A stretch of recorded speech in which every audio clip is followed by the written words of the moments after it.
You're watching Loud Music Only. I'm your host, A.T Bianco, and today I am very excited to introduce our guest from Los Angeles. I'm a huge fan of her music. She goes by the name of Ava Maybee, and she is breathing life back into pop rock music with a little bit of funk, which I like. She showed up Yeah. with the style and the glasses today. Ava, how are you? Thanks for being here. Oh, thank you for having me. I'm so excited. I'm a huge fan of yours. See your TikToks. I'm honored. Really, you're making me blush. I appreciate it. Thank you. Thank you very much.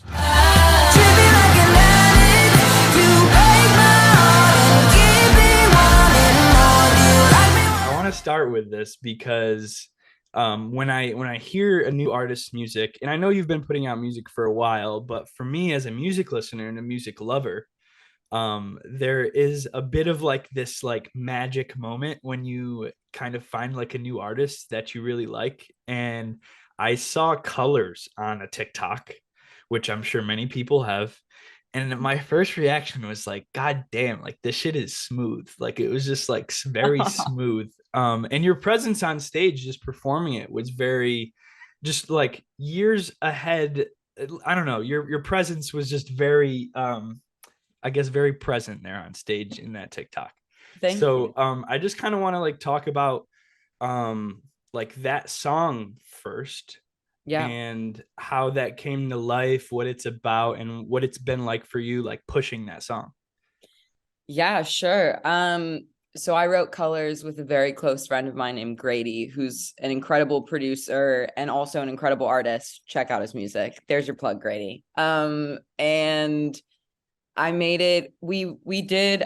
It was the first day I'd ever met Grady. We got set up to be put into a session together, and we wrote a different song first that I loved, and we were just kind of on a roll. So he was like, "Let's just do something else," and I'm like, "I don't know. I kind of want to end on a high note and like not go into a whole new song." He's like, "No, no, no, just trust me." I'm like, "All right." So we make Colors, um, and I didn't really like Colors. I thought it was good, but I was really fixated on this other song that we had made, so I kind of forgot about Colors. And then it's like, I don't know, sometimes when I'm in the car, maybe I'm totally exposing myself. Sometimes I'll like blast my demos just to see like if I feel, because when you make it, then you need like fresh ears and you listen to, you'll just listen again at a later point. So I listened to Colors again and I was like, oh, You gave I it was the car like, test. I was like, cool. Yeah, this is rad. Um, and yeah, I guess so when I put it out, we did no promo at all. I didn't no one even really knew that Colors was coming out. Um, I dropped it. I did the visuals with my friend Alex Savoda and all of my really close friends at the time were, it's all of their eyes. That's the Spotify canvas. And it was just like it was like a family thing and we just really loved it. Um and so yeah, it kind of sat at like 100,000 streams for maybe like a year. And that was kind of it. And then once I did Idol, I actually auditioned with Colors for my Oh, audition, okay, okay. but they never put it out and they just did my cover that I did. I did like a Stevie Wonder cover. So Colors never saw the light of day on American Idol. And Really? Okay. I had no yeah, clue that you had auditioned with that song. yeah, well, I think like my pull to get to my pull for Idol as to why I wanted to do it was because they were really focused on bringing in artists and original music. And so yeah, I did Colors, but didn't make it, but it's fine. It's fine. And then yeah, I think I used TikTok. There's not a lot you can control on American Idol on a reality show. Mhm. Um except your social media. So I really, really tried to use TikTok to sort of um introduce people to like my personality, which is hard to show on a show like that when it is very like formal and like yeah, uniform. and it's made to be packaged and digestible, and that I'm such a layer, as all human beings are, we're layered and complicated, and that isn't always shown on a, And we're weird. Like people are and we're weird. weird. And I always say like if you're not weird, you're boring. And like Yes. it's a great opportunity being on a show like that. Don't get me Yeah. wrong, but like I see what you're saying. It is maybe a little bit of like a push pull thing when like you're actually trying to show your true self, you know? And they're like, tone it down, girl. Yeah. And then I just did a bunch of shows in LA after I got kicked off. And that video that went viral for Colors is like live footage of me performing Colors. Um, and it's the one of me like crouching down and I'm like singing really intensely to a person. Yeah. And that is one of my best friends, Grayson. I was singing to them because we know who the song is written about. So we're Mm. all in There's on a the little joke. inside We're joke all in there. on the joke. And yeah, and then it just kind of blew up from there. And no one on my team, especially me, would have expected something like that, but it was really amazing. Yeah, it really sounds it. And there's a lot to unpack there because like everything from like being comfortable on stage to performing to creating a song like that, which is super vulnerable. I think Yeah.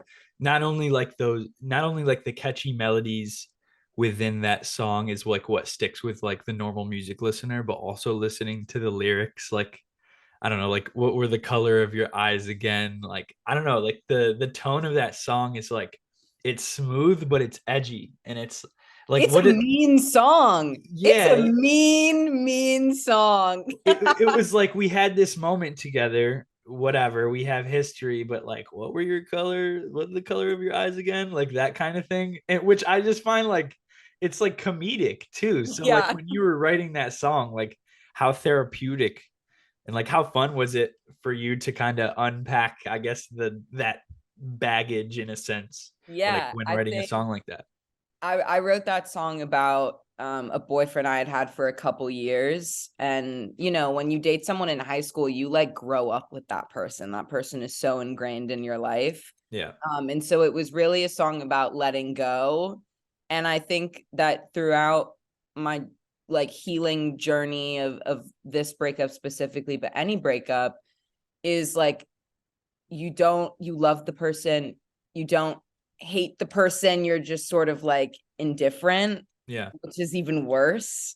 And so that's where the line of like what were the color of your eyes again came from, because I feel like that's just like, oh, that really gets you. Like, I Yeah. don't Yeah. even remember, like someone that you spent so much time with, you're just like, I don't even remember.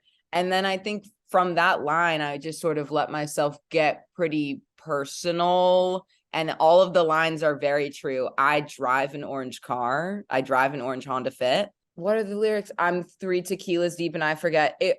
3 tequilas deep, I would personally be on the floor. I feel Same. like just like 1.5 would get me really drunk. So that's not true. But everything else really in that song is very true. And I thought that the best way to package such like scathing lyrics is just like with the boom, like it's all cutesy, Yes. and but the lyrics are mean. What was the color of your eyes again? Somebody here just brought you up. So I want to kind of get into growing up in Los Angeles, like how you started making music, when you started making music and actually like getting on stage and performing, whether it was in high school, early college. I'm not sure how long you are on that journey, but I just kind of want to pick your brain about that experience growing up there and performing. Yeah, I loved growing up in LA. I still love LA. I mean, I'm moving back, so I guess I really like it. Right. But I started performing when I was pretty young. My mom is a philanthropist, works in the charitable world, so she would put me on stage for charity gigs, and that's how I started performing.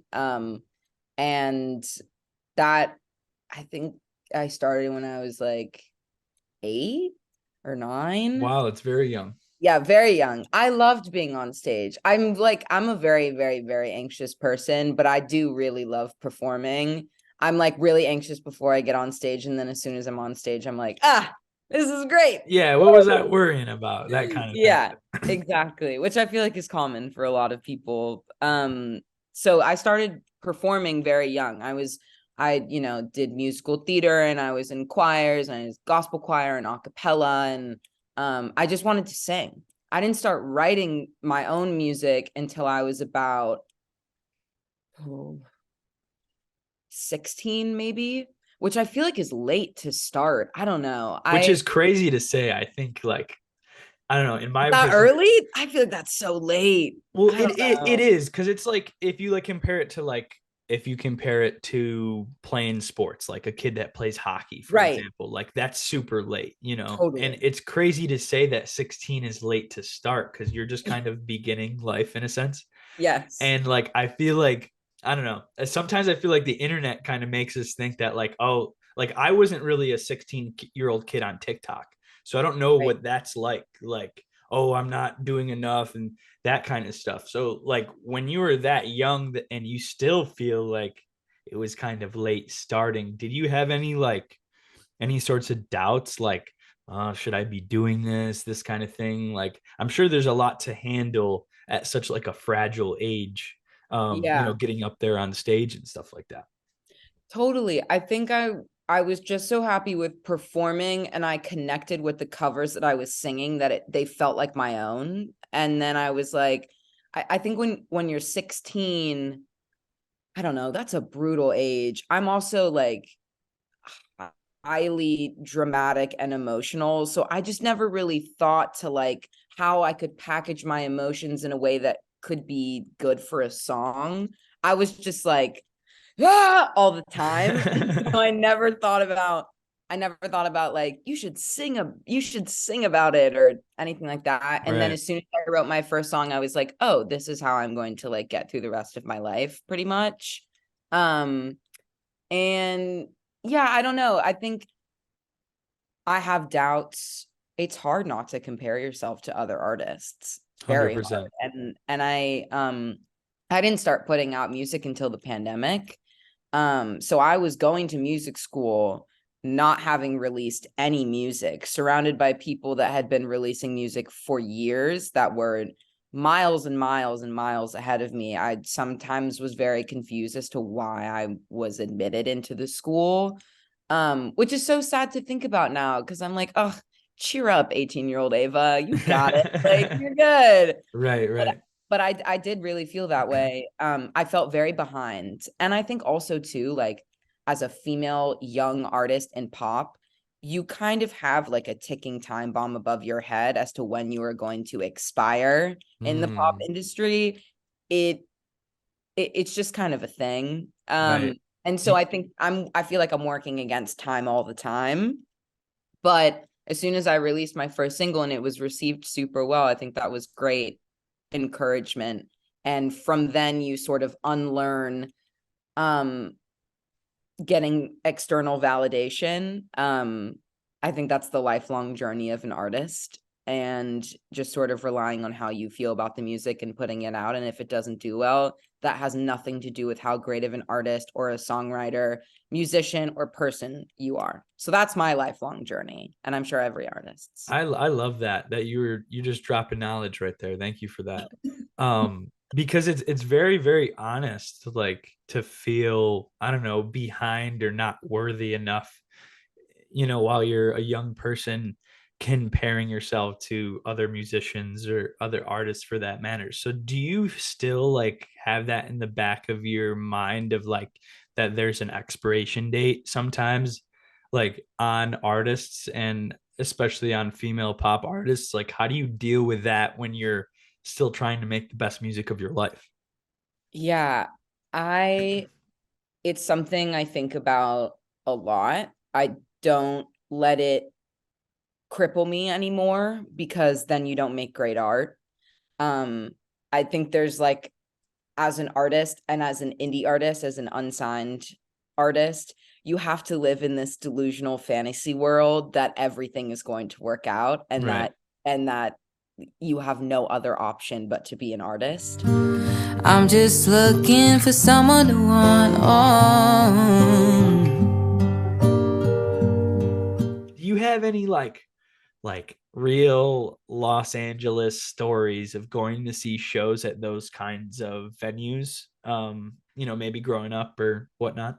Yeah, I think I always like to say I did my best traveling before I could remember, because I, like, for the first 3 years of my life, I grew up on tour. So we were traveling all times and I don't remember any of it. LOL. Which is, I'm pissed. And then, but I think growing up in LA, I literally lived right off of the Sunset Strip. So I could just walk Right. and go to any show that I wanted. So my favorite show, one of my favorite shows I've ever been to in my entire life, probably will be for the rest of my life, was, there's this rock band. They're from New York. They're from Brooklyn, called Highly Suspect. If you know that band, they're incredible. They played a show at the Troubadour, which is my favorite venue of all time. That completely blew my mind. Completely blew my mind. That was like the quintessential like rock show of like an up and coming band, like just incredible. And I also was lucky enough to see Halsey's first ever headlining show at the Troubadour. Wow. That was nuts. I was like 14, I think, and I had just had a like reconstructive spine surgery, so I couldn't be in GA, and she was so kind and like walked me up to like the balcony and like sat with me and talked with me, and she was just absolutely lovely, and she put on a wild show. That's such And a I just beautiful memory. Oh, it's stunning. I took it. I keep it with me for forever. I love Halsey. I think as a female pop musician, I just think she's incredible. And that was an incredible moment to witness, watching someone's first ever headline show to now what she's become Right. is, I mean, what a treat. I feel very, very lucky about that. Let's see. Are there other I don't know. I've just been very, very lucky to I've lived a very crazy life of having a father in a very successful band. And so I see shows on all types of scales, at the very top of selling out football stadiums to just like the first ever headliner show at the Troubadour. So it's definitely very interesting as a musician myself, seeing someone that you love, like just be at the height of their career and just really wanting to get there as well. And so it's cool. I think there's something very beautiful about being at the beginning of my career while having someone so close to me is like right at the top and doing everything that I would ever dream of. And so I think that's cool as well. No, there's a magic within that also too, like witnessing like an artist or a band perform that you've never seen or they're just kind of starting out too as well. And I know live performance is a big part of your come up and what you Yeah. love to do. So I just kind of want to mention this story. So, when I heard of, your music on TikTok, and I hate to be that person. It's like, oh, I heard your music on TikTok, but like No, it's I heard your okay. It's music what on everyone says to me, and I'm like, that's so rad. and I was like, oh, I'm such a fan of hers, and I kind of just kept commenting on some of your stuff, made a couple of videos, and you find asking to do interview and stuff, and which I'm greatly appreciative of the fact that you answered one of my annoying comments and you wanted to do an interview. And so I, just kind of was really wanted to speak with you just solely off the fact that like I loved your music and your songwriting and just kind of like breaking down some of your music. It really resonated with me and I loved it. And getting a chance to talk with you, I prepare for these types of things. So do a little of my research, whatnot, prepare some questions, some talking points I want to talk about. So last week I was was a little under the weather, so wasn't really on my phone that much, and I opened up TikTok randomly, and I saw the TikTok video of you saying like, "Oh, I had my dad, put down drums for one of my Yeah. up and coming singles." And I was like, "Oh, that's cool. She makes music with her dad. It's so wholesome, like really cool." And I look a little closer, and he's playing the drums, and there's another guy in there, and I'm like, like that one guy kind of looks familiar. And I kind of like go into the comments, and I'm like, holy shit, like her dad's Chad Smith, who's the drummer of the Red Hot Chili Peppers, who I'm a huge fucking fan of. Which like I I like had the poster in the corner. That's there good there it shit, is. man. It's been there too. So I got that at Amoeba Music in Hollywood, one of my favorite stores. That's um right. so I just kind of wanted to say, like, I had no fucking clue who your dad was. I'm sorry. Yes. Like I had no clue who your dad was. And I found out, and I had to mention it, but I'm sure you're a person who, like, he's your dad. You don't want to like constantly hear like, "Oh, what's it like being the daughter of a Red Hot Chili Pepper?" Like whatever, Yeah. right? So I just kind of like wanted to mention that. I had no clue, but it's really cool that your dad is who he is, but he also like influences your music in the sense. So what's like kind of the best piece of advice musically that your dad has given along your musical journey so far? Um, Like what's that musical relationship like? yeah. So I don't really talk about my music with my dad. I keep it very, very, very separate, just as like a personal thing. I think like, I mean, I'm sure if you saw that video, you saw, oh, people are mean and not very kind. Right. And I think obviously I do not shy away from the fact that I am a Nepo baby. Like that is absolutely true. Um, I was raised by my mom. I live with my mom. I love my dad. I'm so grateful for our relationship, but I was not raised by him, Mhm.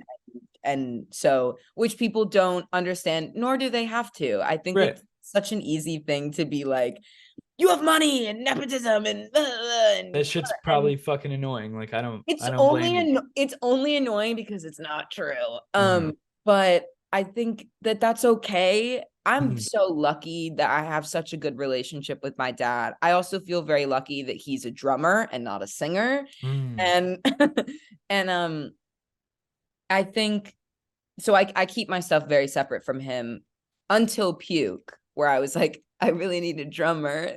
Drum on this. So casually, like, hey man, like you want to get on the drums?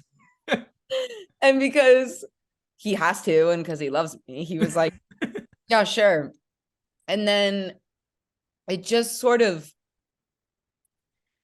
happened naturally where my dad was doing a session for a different artist at that studio, and Josh, who's the old guitarist for the Chili Peppers, was there left over from that session. So I started playing my song. My dad started figuring out, shit to do with the drums, and Josh was like, can I put some shit down on this song? And I was like, okay, sure. I'm just such a huge fan of Josh. It's unreal. I think he's one of the most talented musicians alive. He's incredible, and his artist project Player Alone is like so good. So when he said that, I was like, keep it chill, Ava. It's not a big deal. Keep it chill. I was like, yeah, if you want, go ahead. So that's the video, which is really nuts. I feel it's a really, really big step for me personally to involve my dad with my music. I wish I could sit here and say that I don't care about what people think about me, but I do. And I don't That's mind. okay. You're a human being. I'm a Like, human being. I don't mind the nepotism comments. I got scorched on American Idol for it. really. I got thick skin. I'm okay, and I Mhm. get it and stuff. But it's also, and I'm glad you took it this way, like it's just a really wholesome thing. Like Yeah, I like asked my separate dad to who. do drums on my song, and he's my father, and like he gets to work on his daughter's song who had the same dream that he had. And Mhm. like is trying to make it just like he is. And I think what people fail to realize before they comment something nasty is like, even if you are the most connected person in the world, if your music is shit, it won't work. Like, simply put, it's got and the I know music's that got to that's be like good. a really annoying way to put it, and I do mean it in like the most genuine of terms, but like, that's what bothered me when people were like, why are you doing American Idol and you're taking another spot from someone and blah, blah, blah, blah. And I was like, if I had all the connections through my dad, why would I be doing American Idol? You know what I mean? Like, just take a step to like understand that. And so, yeah, I think like in terms of like gnarly comments like that, I'm just like, if you just took like a second to like think about the situation, I think that people would be a little bit nicer about it. But I don't mind it. I embrace it. Like, I am my dad's daughter. I was born into this privilege. I had no control over this. I am blessed. I'm self-aware about it. I will and I'm just trying to, I have a dream to be an artist, and it's my passion and it's my drive and it's the reason why I wake up every single day. And so I have no choice but to go for it. Right. And that's that. But the answer is no, he doesn't give me any musical advice because I don't ask for it. Well, thank you so much for sharing that, because I'm sure it's a kind of like a weird space to maneuver, for one, Yes. of not necessarily like living in that shadow, but like acknowledging the fact that your dad is who he is. And you're right, there are a lot of like nasty comments of, oh, nepotism, you're nepo baby, whatever. Like, I I don't like that shit, because it's like, personally, like, I think you should figure out and find out and learn about the person and who you are, which I'm doing right now, which is great. That, like, it's not like that, Yeah. and I'm sure you've grown up around a lot of kids who are in a similar situation, but like are actual nepo babies. Yes. So it's like, I'm sure you have to hold your tongue and whatnot, and you do it with class and with grace. And I Thank just want to, mention that, that it's not a very difficult, I'm, sure, space to maneuver with, but I'm glad that you, have that mentality, and you, just shared that, for one. So I appreciate that.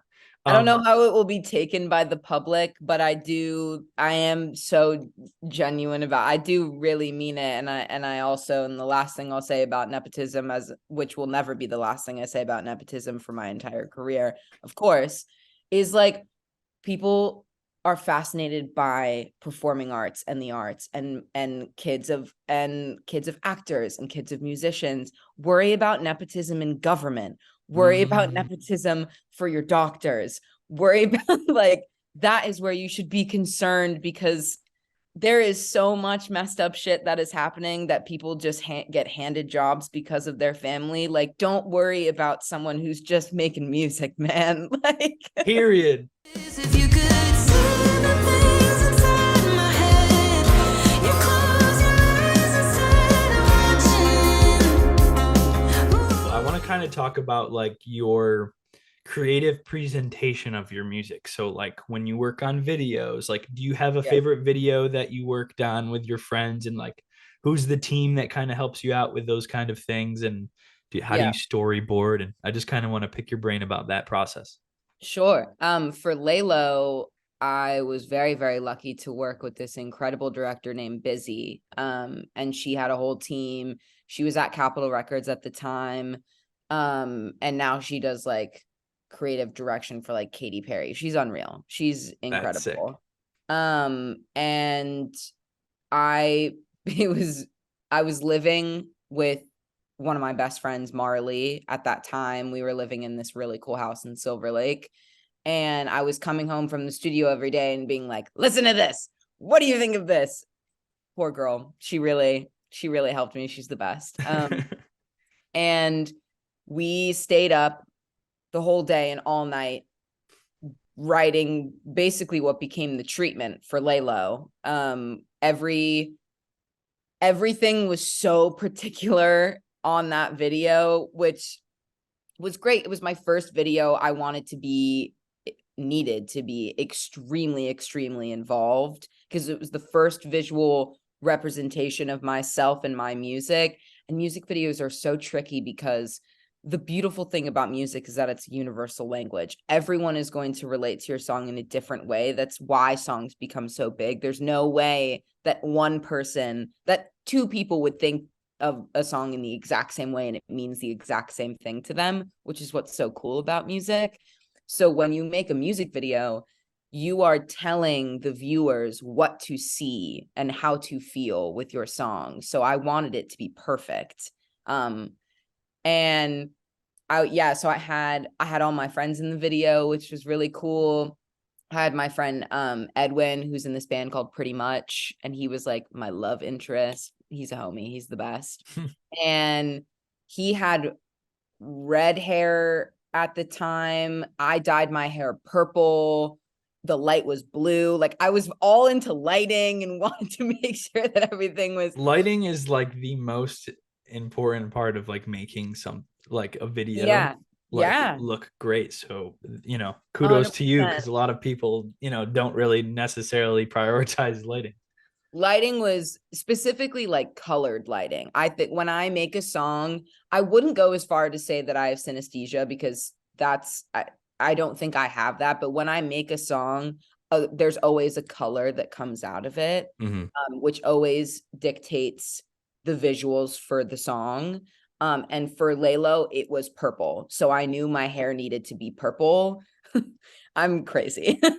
but but it was just such an exciting process. And me and Marley created the whole thing. Marley styled it. It was just like an amazing thing to do with your friends. Like it was a huge music video, and like me and one of my best friends got to do it, which I think was amazing. And then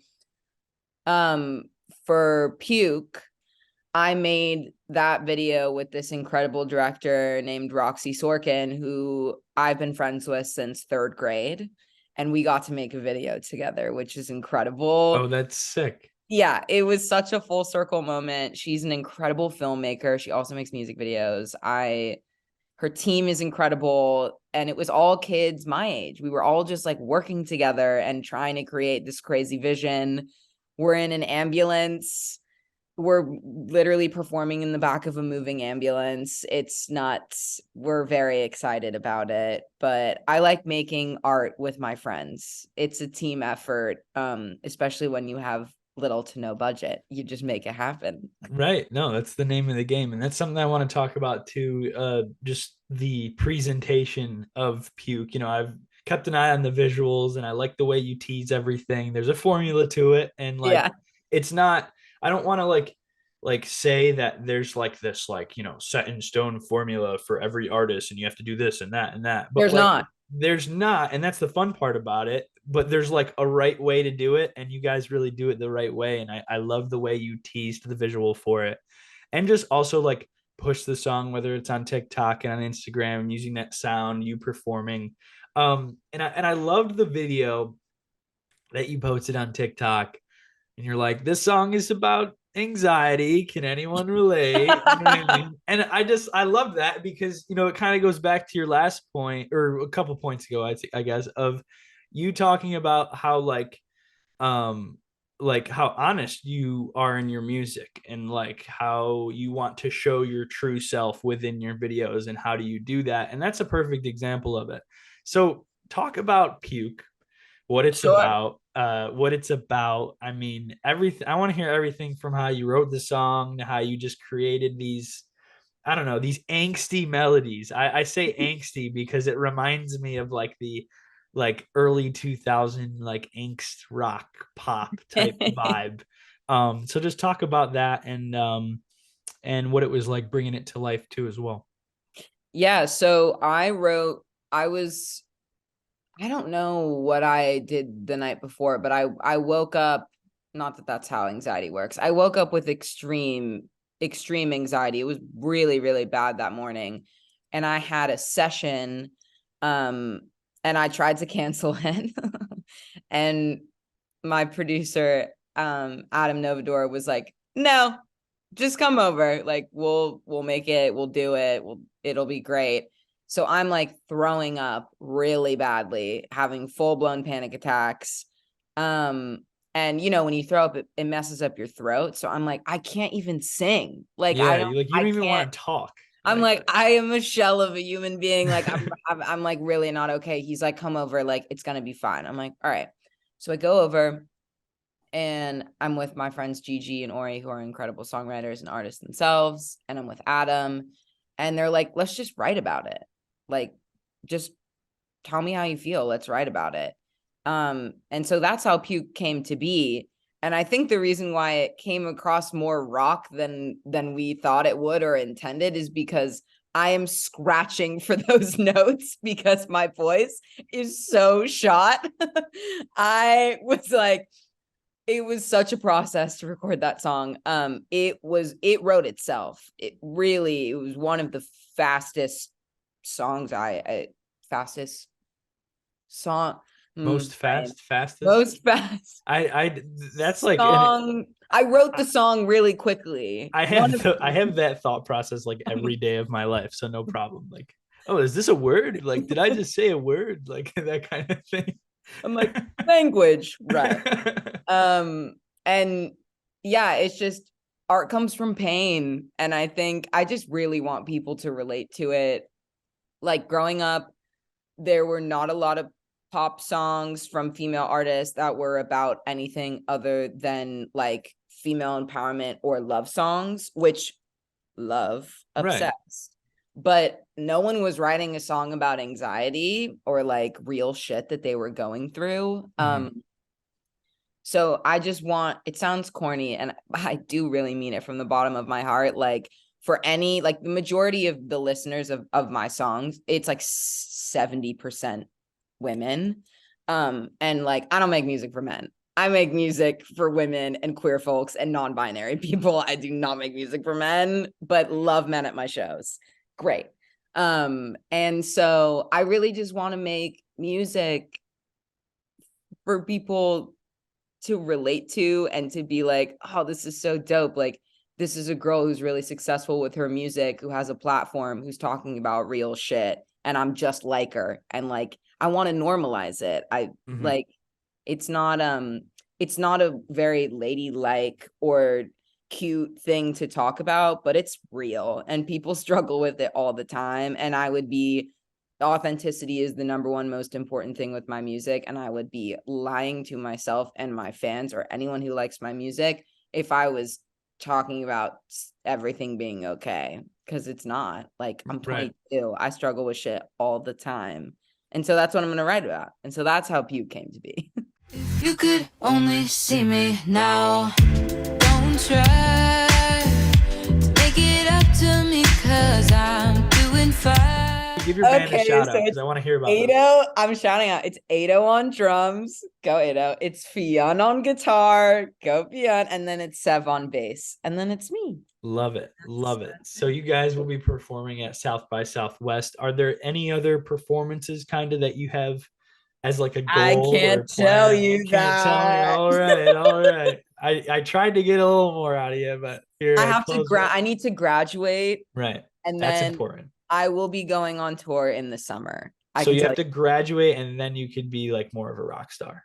Right? Exactly. All right. All right. I love that. I love that. So lastly, I just want to say thank you for coming on here and talking with me. It's been very fun doing an interview with you. And I would just want to kind of leave everyone with maybe a little bit of knowledge from Ava Maybee herself. So like, if you're talking to like a group of fans or up and coming artists, like right in front of you right now, what's like the most valuable piece of, I don't know, it might be advice, it might be a story. What would you tell them? What would you share with them? I don't know. I would say have a good lawyer. I would say write songs from the heart and don't try and be like anyone else. So cliche, but it's so true, because in such a saturated market, there is only room for you to be in it, not anyone else. Like, there's no point in trying to be someone else because someone else is already doing it. I would leave it with like, have an open heart when you're collaborating, because it's all about human connection and you make the best shit when you're most vulnerable. Have a protected heart when it comes to business. That's what I would say. That's what I would say. I love that. I love that. Everyone at home, this has been Ava Maybe here on Loud Music Only. I'm your host, A.T Bianco. I appreciate each and every one of you watching and tuning in to this interview with Ava Maybe. Ava, thank you for being here today. It's been a bunch of fun talking to you. Thank you so much.